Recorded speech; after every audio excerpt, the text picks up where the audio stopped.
थाहा छ 4 तारिक अक्टोबरको 2025 4 तारिक अक्टोबरको जुन चाहिँ भल आयो नि ठुलो वर्षाले गर्दा चाहिँ भल आएर फेदी खोलादेखि लिएर फेन्चेटार सबै भत्काउने चाहिँ अहिले चाहिँ यो अवस्था भएको छ।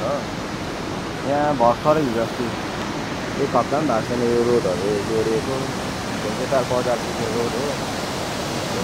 रन पनि बिग्रेको छ।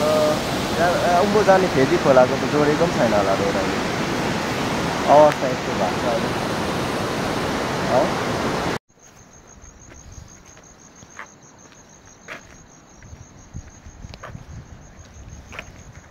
अब यो जग्गाको बारेमा अलिक केही भनिदिनुहोस् न। यसलाई चाहिँ भन्छौँ हामी लिङ्क रोड भन्छ। यताबाट गएर हामी गुम्बा डाँडा भएर माथि रिम्बिक जान्छौँ है। यो चाहिँ लोधोमाबाट आउने हो। यहाँ लोधोमा पुलिस स्टेसन यहाँ मुनि छ र यता हामी गयो भने चाहिँ हामी लिङ्सेबुङ बाँसबोटै हुँदै गयो भने कि अब जान आँटेको भन्नु अब यता जानै आँटेको हाम्रो डेस्टिनेसन चाहिँ यतै पर्छ होइन। यहाँबाट गयो भने हामी पुग्छौँ अब यहाँनिर फर्स्ट स्टप हाम्रो लिङ्सेबुङ फेन्चेटार हुँदै त्यहाँबाट हामी जानु पर्यो माथिल्लो बाटो हुँदै धोत्रेबाट। यो चाहिँ कहाँ अरे प्रवीण सर? यो जग्गा चाहिँ के अरे?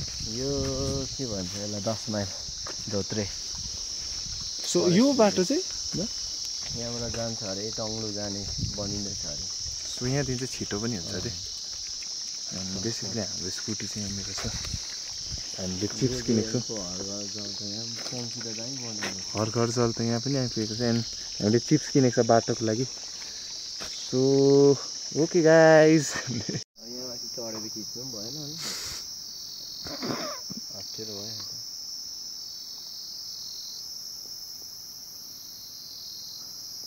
भ्यू त क्लिन आइदियो नि अन्त।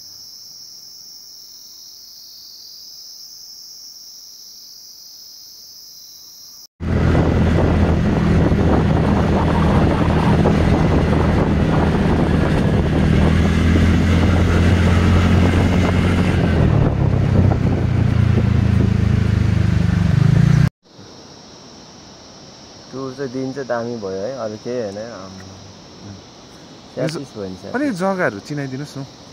यो देख्ने हाम्रो बाँसबोटे बजार हो। यता राइट साथी हामी गयो भने अप्पर लिङ्सेबुङ नाम्ला अझै उतापट्टि हो। त्यहाँदेखि रिम्बिक एकछिन म जुम गर्छु ल। यो देखेको होला है दा जुम यो चाहिँ रिम्बिकको टुप्पा देख्दैछ रिम्बिकको हो यो है। त्यसको यतापट्टि नाम्ला पर्छ अलिक यता अप्पर लिङ्सेबुङहरू यो बाँसबोटे एरिया हो यो सबै।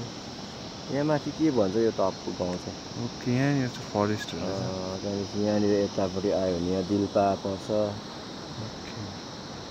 दिल्पा अझै यता गयो भने फेन्चेटारदेखि माथि स्याङ्बु यता है स्याङ्बु चाहिँ यता रहेछ।